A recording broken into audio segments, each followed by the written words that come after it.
This is the story of one teacher, me, and how my thinking about instructional design has changed over time, and how that influences what I believe a learning model is or can be. Let's start at the beginning.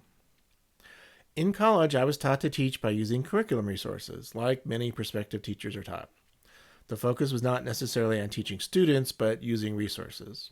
It's a common approach that many teachers use, letting curricular or content resources dictate what they teach, when they teach it, and how they teach it. That's not a true learning model. When I first started teaching, I taught music, and they gave me some books and said, "Here, teach your kids this stuff." So I did it, and I had a great time, and I taught, and things were going along pretty well, and we were having a lot of fun. But at one point, my principal came to me and he asked, "So, how are you doing?" "We're doing great. We're on page 35 already." He then asked, "How many grades have you taken?" I thought, uh-oh. It was like week 4 and I hadn't taken any grades, and so what did I do? I gave them a test. And how did I figure out what to test them on? I looked at my book on page 35 and I said, "Play some of this stuff." That's a simplification of a pretty traditional approach where content resources drive a learning model rather than figuring out what it is you really want your students to know and be able to do first. I believe I got better with experience. And a couple of years later in my career at a different school, I had an experience that helped me change what I understood about instructional design. After one of my classroom observations, my principal said something like, "You do a great job differentiating instruction. You work with the whole group, but also provide individual specific feedback to students. You work with small groups and model, and you even work with individual students, all within a single class period." I replied to him, perhaps a bit naively, "That's just how you do a rehearsal." But my principal came up with the idea of asking all the fine arts teachers to collaborate with core teachers to rehearse their students in English or math or whatever in order to prepare them to perform English or math or whatever. It was the beginning of a shift for me and my thinking about how the way you design instruction is a critical component of your learning model. Fast forward a couple of decades, and I'm a bona fide instructional designer with an actual degree in instructional design and many instructional design projects under my belt. Through those experiences and working with dozens of school districts and other educational organizations, I've developed some assumptions about my current understanding of what a learning model is or can be.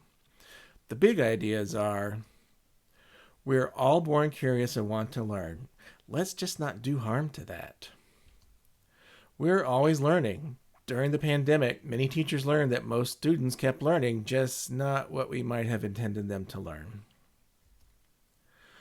Design learning opportunities so that students are prepared to perform their new knowledge and skills for some authentic audience or purpose. In Ed Psych 101, we learned that's called learning transfer, and it's appropriate for any grade and every subject area. In terms of cognitive rigor, that requires what Norm Webb would describe as strategic thinking and, hopefully, extended thinking.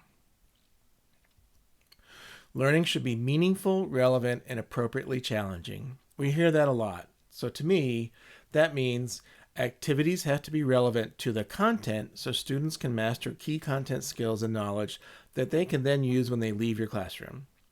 To do that, you really have to understand how people are most likely to learn the skills and knowledge associated with your content, and then how to provide the right feedback to move students towards what you want them to know and be able to do. The resources you use have to be relevant to authentic users and audience as well. So students use the same or similar information and resources, including technology resources, that would be used outside of school for a real audience.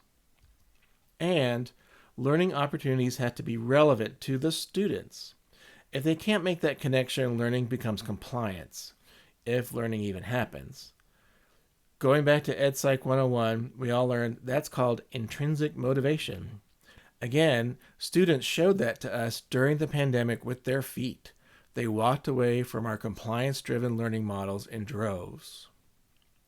I want to acknowledge that sometimes students need guidance to understand why things might be relevant because they just lack experience and exposure. It's true you don't know what you don't know, So sometimes they need some help understanding why you're asking them to do certain things.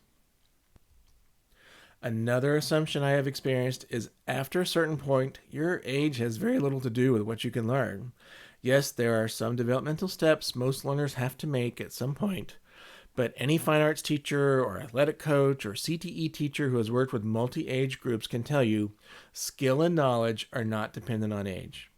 Learning is dependent upon building on what you know and can do, not how old you are. Finally, I found that grades had little to no motivation for my students. Having a good performance was their motivation. Most of my students got A's because if they didn't, they wouldn't be able to perform well. So grades meant very little to them, at least in my class. So, how do I approach instructional design now? I like to work at the unit level because having the big goal in mind prevents you from the it's Thursday, so I need to test on page 35 mentality.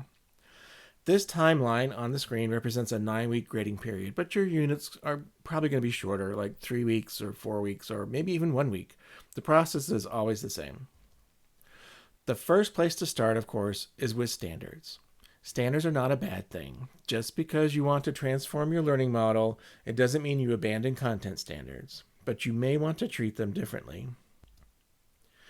In addition to content standards, you may have learning outcomes that include inter and interpersonal outcomes.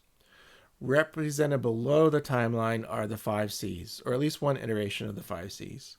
But you may have others like habits of mind, ways of thinking, social and emotional outcomes, or others. I start my unit design by unpacking the standards, all of the standards and learning outcomes, not just academic standards. I've been with a lot of teachers who have told me they unpack their standards first, but really what they're doing is trying to find activities that might sound like they match some of the terminology in the standards.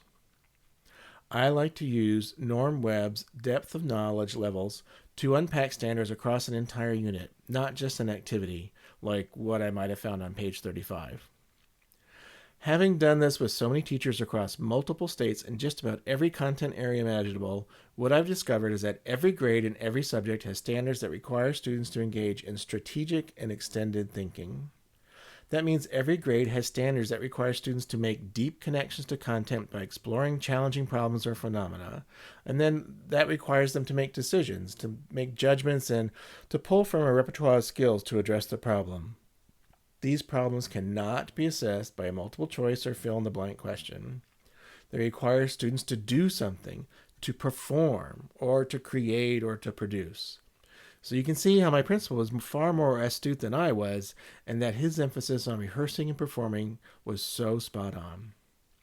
After unpacking the standards, I borrow an idea from Grant Wiggins and Jay McTighe about creating essential questions that comes from their Understanding by Design and instructional design model. Essential questions are designed to engage students, to make them want to really try to figure them out, even if they don't have an answer. Good essential questions are open and thought-provoking.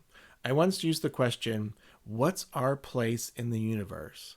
as the main essential question in an astronomy class. That's a much more interesting question than, "What was the first manned spaceflight?" which I've actually seen presented as an essential question, but is really just essential knowledge. Other examples of essential questions might be, what's the best way to get your point across? Compare that to, what's the main idea of the story? Or, how can understanding systems help us make better decisions? Rather than, how can you solve a system of linear equations by substitution? Using these essential questions, Grant Wiggins and Jay McTighe then suggest you first design whatever kind of final assessment your students are going to use to demonstrate they understand the content standards by responding to those essential questions. This was kind of an epiphany for me. You design these summative assessments, which Wiggins and McTighe refer to as cornerstone assessments, in response to the essential questions, because the essential questions are the essence of your content standards. Responding to them helps kids share a range of knowledge and skills they've developed across your unit, not regurgitate decontextualized concepts and skills.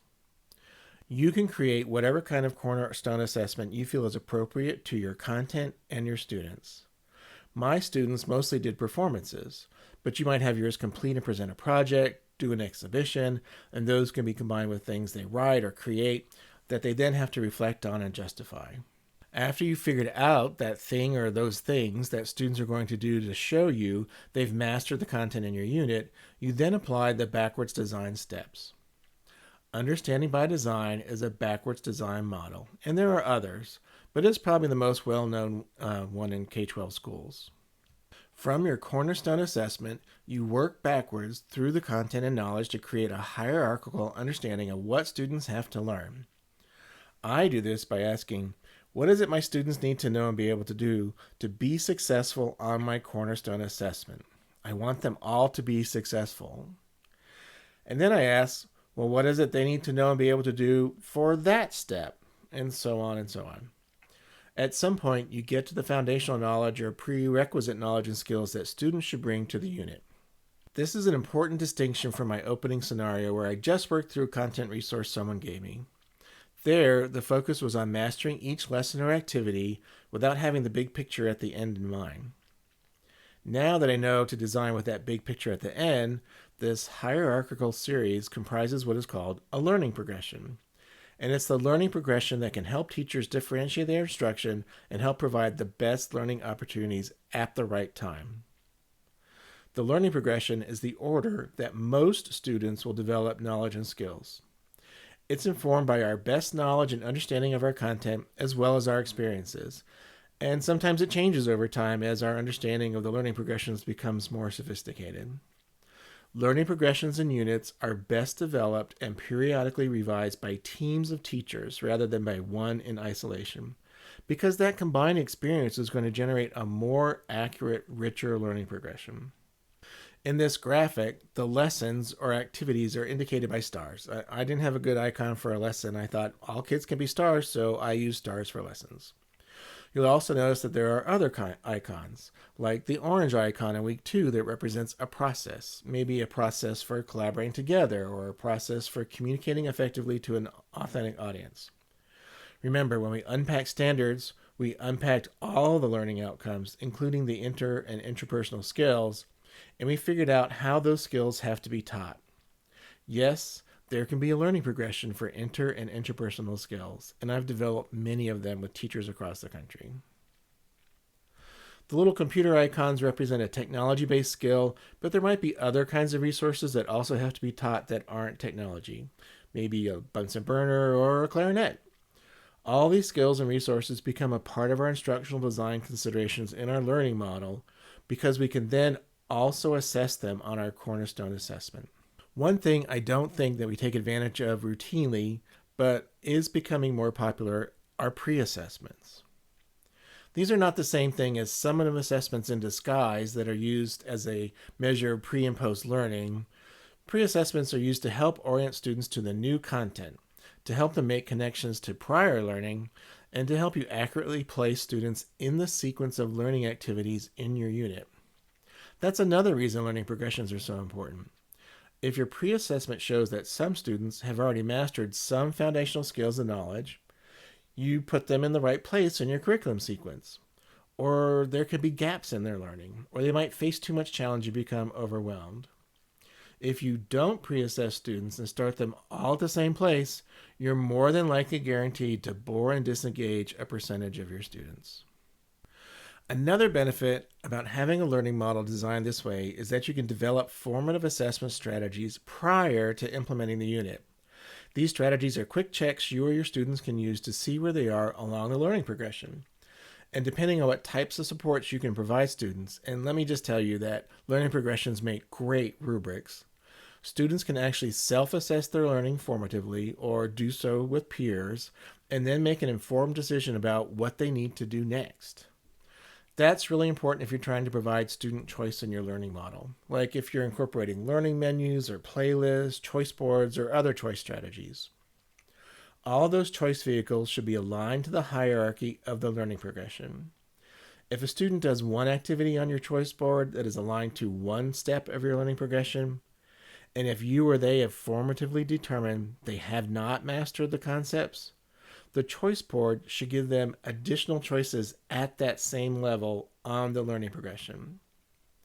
These choice vehicles work best when students understand that the choices follow a progression and they can apply their choices appropriately. Learning menus are playlists that are just a collection of fun things on a topic, and they might have to cross them off or make a pattern or something, but those choices aren't arranged by the learning progression. They won't help students be successful on your cornerstone assessment. I don't know that a lot of this is new or seems all that transformative to me, but when I present this, the most common reaction I get is, that's not how our teachers design instruction. I know how they probably do design instruction, and it's the way that I did when I started. But I have transformed my thinking about instructional design, and I've worked with lots of teachers who now design this way, so I know you can too. I hope these ideas help you as you consider your own learning model and how you might try to transform it to reach the outcomes you want for your students.